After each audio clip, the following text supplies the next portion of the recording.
வணக்கம் மக்களே. தமிழ்நாட்டில் இருக்க ஒரு கிராமம் முழுமையா காலியாக போகுதுன்னு சொன்னா உங்களால் நம்ப முடியுதா? இங்க இருக்கிற கால்நடைகளோட எண்ணிக்கை மனிதர்களோட எண்ணிக்கையை விட அதிகமா இருக்கு. மொத்தமே 2 குடும்பம் தான் இந்த கிராமத்துல வசிக்கிறாங்க. இந்த கிராமம் எங்க இருக்கு? இதுதான் அந்த கிராமம். இதுக்கு பேர் தான் குமாரபுரம். இது விருதுநகர் மாவட்டம் சாத்தூர் தாலுக்கால இருக்கு. 800 பேர் இருந்த கிராமம் இப்ப 2 குடும்பம், மொத்தம் 10 பேர் தான் வசிக்கிறாங்க. பிரதம மந்திரியோட ஜல் ஜீவன் மிஷனுக்கு கீழே பல வருஷங்களுக்கு முன்னாடியே இந்த ஊருக்கு குடிநீர் திட்டம் வந்துருச்சு. மின்சார வசதி இருக்குது, சாலை வசதி இருக்குது.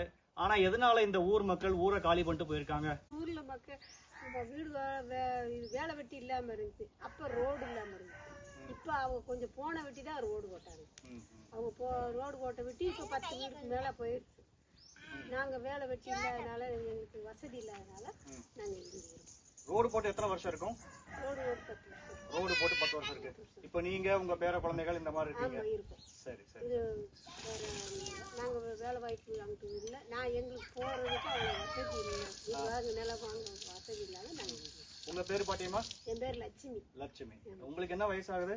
எனக்கு 58 வயசு. 58 வயசாகுது. நான் இந்த ஊர்ல தான் இருக்கோம். சரி பாட்டி. ஒரு சில வீடுகள் தான் இங்க கட்டியிருக்காங்க. மற்ற வீடுகள்ல இடைஞ்ச நிலையில காணப்படுது. சரியான வேலை வாய்ப்பு இல்லாமையும் சரியான தொழில் வளம் இல்லாத காரணத்தினாலே தான் இந்த ஊர் மக்கள் காலிப்பட்டு போயிருக்காங்க. இப்ப மொத்தம் 10 பேர் மட்டும் தான் வசிக்கிறாங்க. பாப்பா, உங்க பேர் என்ன?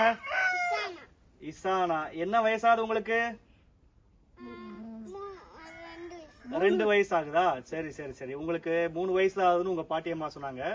நீங்க என்ன பள்ளிக்கூடத்துல படிக்கிறீங்க? பால்வாடி. பால்வாடி எங்க இருக்கு? மன்னார் ஓட்டை கிட்ட இருக்கா பால்வாடி?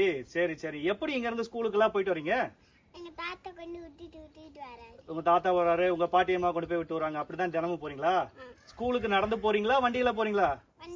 வண்டியில போவீங்க. சரி சரி சரி சரி. இஷானா நல்லா படிக்கணும், சரியா?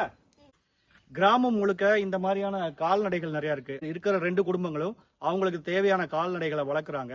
விவசாயம் சார்ந்த பணிகள்ல இருக்கிறாங்க. இந்த கிராமத்துல படிச்ச படிப்புக்கு தகுந்த மாதிரி வேலை இருக்காது. படிக்கிறதுக்கு உண்டான வசதிகளும் பக்கத்துல இருக்க ஊர்கள், சின்ன ஊருக்கு தான் போகணும். அதனாலதான் இந்த காரணங்களை காட்டி தான் எல்லாருமே இந்த கிராமத்தை விட்டு வெளியே போயிட்டாங்க. இப்ப 800 மக்கள் இருந்த கிராமத்துல 10 பேர் மட்டும் தான் வசிக்கிறாங்க.